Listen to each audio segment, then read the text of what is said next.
Lia Bourgeli. Bonjour. Est-ce que vous pouvez vous présenter et puis parler de votre activité dans l'agence, que vous faites au quotidien ici chez Epicuria? Alors moi je suis architecte HMO, ça fait peu de temps que je suis dans l'agence, ça fait depuis septembre dernier et actuellement je m'occupe d'un projet d'un collège à Pantin. Alors l'agence Epicuria Architecte s'occupe principalement d'établissements scolaires.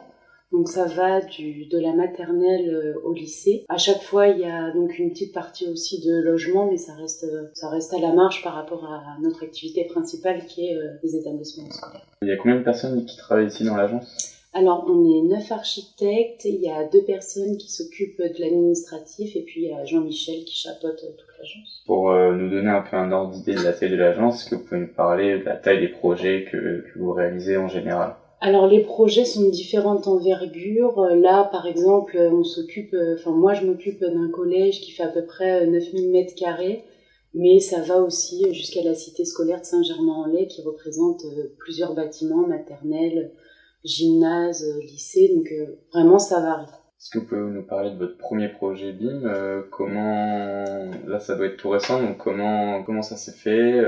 Qu'est-ce que vous avez rencontré comme difficulté? Avant le projet, on a eu la formation d'une semaine qui s'est déroulée en 2 temps, donc en 3 jours de formation et 2 jours.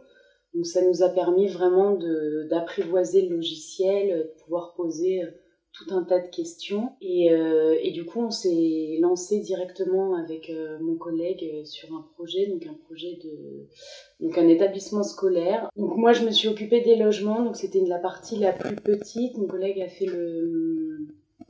l'établissement scolaire et ce qui était pas mal, c'est qu'on y allait petit à petit. On est parti de zéro, le projet était déjà dessiné, donc ce qui nous a permis de pouvoir nous appuyer sur quelque chose déjà existant et petit à petit on a essayé de monter les choses. En parallèle on montait des fiches questions pour le suivi avec l'équipement.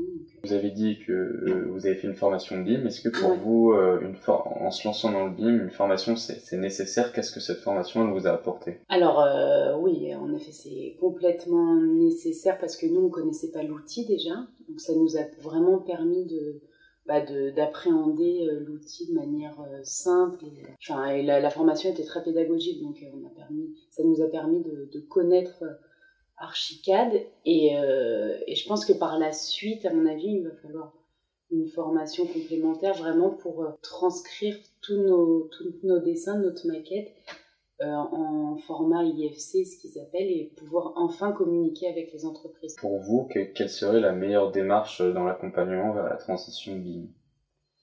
Là, c'est ce qu'on a commencé à faire, c'est au-delà de la formation, c'est qu'on a un suivi régulier par un formateur qui vient à l'agence et qui suit en fait le projet sur lequel on a commencé à travailler. Et ce qui est quand même important, parce qu'au-delà de connaître tous les outils, qui à mon avis on va les découvrir au fur et à mesure, ça nous permet de voir si on part sur les bonnes bases, si on utilise le logiciel au mieux. Et je pense qu'il va être très important, c'est quand on va passer au format IFC, savoir vraiment la bonne manière à suivre, parce qu'à mon avis, vous avez des compétences dans la discussion avec les bureaux d'études. Donc je pense que c'est cet accompagnement qui est très important au-delà de la formation.